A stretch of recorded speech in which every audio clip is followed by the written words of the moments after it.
Hello बच्चों, नमस्ते। कैसे हैं आप सब लोग? उम्मीद है शानदार, जिंदाबाद, जबरदस्त होंगे। और आरपीएफ वाले बच्चों के लिए ये वीडियो बन रहा है। आरपीएफ में क्या क्या चेंजेस हुए हैं आपको पता होना चाहिए। और आरपीएफ वाले बच्चों के साथ थोड़ा इनजस्टिस हुआ है, उसमें अब क्या संशोधन हो सकता है, क्या अब ये फैसला वापस होगा या नहीं होगा। क्योंकि गजट में निकल चुका है। गजट में निकलना ही सबसे पहला नियम है कि भैया भर्ती में चेंज आ गया है। क्या अब ये वापस हो सकता है, नहीं हो सकता है? तो ऐसी पॉसिबिलिटी पे इस पे चर्चा करेंगे। तो हमें क्या करना चाहिए? जो बच्चे बहुत चिंतित हैं, हर जगह जाकर के कमेंट्स लिख रहे हैं कि 165 हाइट को 170 कैसे किया जा सकता है। इसके लिए तो बिल्कुल, क्योंकि वो बच्चा जो एसएससी जीडी में, जो दिल्ली पुलिस में इसलिए फॉर्म नहीं भर पाता था कि मेरी हाइट केवल आरपीएफ के लिए है।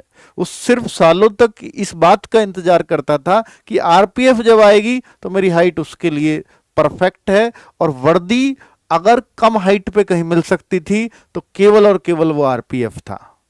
और केवल आरपीएफ में यही चेंजेस नहीं आया है बच्चों, सबसे बड़ा चेंज एक और है, जो है एज का चेंज। जो एज 18 से 25 साल जो आरपीएफ में मांगी जाती थी, वो 18 से 23 कर दिया एसएससी जीडी होने के नाते। और भाई ये आपको सिर्फ 165 दिख रहा है अभी। सबसे ज्यादा परेशान एज वाला मुद्दा करने वाला है आरपीएफ वाले बच्चों को आगे चल करके। ठीक है, तो दोनों बच्चों को एक साथ होना होगा। और सभी देखिए, आरपीएफ को आप अर्धसैनिक बलों से पूरी तरह से कंपैरिजन कर रहे हैं। क्या ये अर्धसैनिक बल है? आप इसको रेलवे प्रोटेक्शन फोर्स कहते हैं।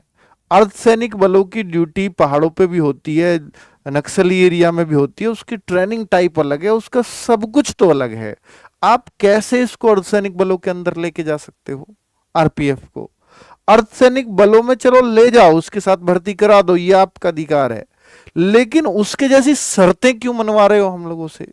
जो सालों से चली आ रही है आरपीएफ भर्ती, जब से चली है, जब से आरपीएफ में रिक्रूटमेंट हो रहा है, तब से वो 165 क्यों चल रही थी हाइट, अचानक से 170 कैसे हो जाएगी? ये तो उन बच्चों के साथ तो इनजस्टिस हो जाएगा ना। तो ये थोड़ा सा सोचना होगा, और इसके लिए मैं वीडियो बना रहा हूं।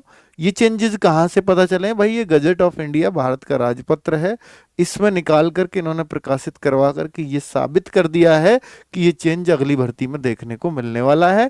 आपने मंत्री जी का, रेल मंत्री जी का ये बयान सुन के खुश हो रहे होगे कि अब आगे एसएससी कराएगा और आपको कैलेंडर में पहले से पता होगा कि वैकेंसीज कब आएंगी और हर साल वैकेंसीज निकलेगी, ये भी मंत्री जी ने बयान दे दिया था। तो बच्चे बहुत खुश थे कि यार ये तो बहुत बढ़िया काम हो गया, और वास्तव में बढ़िया भी था। लेकिन ये एसएससी जीडी के साथ निकलेगा, ये बहुत दिक्कत हुई। और एसएससी जीडी के साथ निकलेगा तो मैंने इस पर एक वीडियो किया है, मन की भाई यार तो ये बिल्कुल अलग अलग कंडीशन आएगी। या आरपीएफ का रिक्रूटमेंट एसएससी अलग करेगा, जिसके चांसेस बहुत कम है। और अगर एसएससी जीडी के साथ किया तो फिर बहुत सारी कंडीशन एसएससी जीडी जैसी हो जाएंगी। वही इन्होंने कर दिया है ना। तो भाई ये देखिए, क्लियर क्लियर इन्होंने लिखा है कि जो आरपीएफ में जो कैडर होता था, वो मतलब आरपीएफ का एक एग्जीक्यूटिव कैडर होता है, एग्जीक्यूटिव कैडर को बदल करके ये कर दिया है इन्होंने कि हाइट 170 चाहिए। कि एग्जीक्यूटिव क्या है? जो डायरेक्ट रिक्रूट हो रहे हैं वही एग्जीक्यूटिव है। इसके अदर देन जो भी है, जो चलता रहेगा उनका। एग्जीक्यूटिव तो आप कांस्टेबल ही हो ना भाई। एग्जीक्यूटिव सब इंस्पेक्टर भी एग्जीक्यूटिव ही होता है। आगे को अगर कोई भर्ती आएगी, क्या उसमें भी 100 सब इंस्पेक्टर की भी तो इसके थ्रू ही आनी है आगे। एसएससी सीपीओ में हो सकता है अगली साल आरपीएफ भी देखने को मिले, और उसमें भी फिर 170 वाली बात आएगी। तो इसलिए आरपीएफ एसआई वालों को भी बहुत खुश होने की जरूरत नहीं है, उनको भी 170 होना तय है। अभी ये कांस्टेबल्स के लिए आया है हालांकि। तो भाई 170 सेंटीमीटर हाइट और सीना 80 से 85, बिल्कुल जो एसएससी जीडी में चाहिए वो इन्होंने कर दिया है। और दूसरा जो बड़ा चेंज आया है वो देखने को मिला है कि इनकी जो एज है वो भी 18 से करके जो 23 होती है उसी कैटेगरी में हम लेकर के आएंगे। तो भाई ये दोनों चेंजेस बहुत ही बाहरी बच्चों के ऊपर पड़ने वाले हैं। मैंने लिख दिया दो बड़े नुकसान है। एक तो आपका एज का 18 से 23 साल अब होगी अगर एसएससी जीडी के थ्रू भर्ती आएगी, और एसएससी जीडी के साथ आएगी अर्धसैनिक बलों वाली सब कुछ चलेगा। पहले ही 18 से 25 होती थी, 2 साल का बड़ा नुकसान है ये।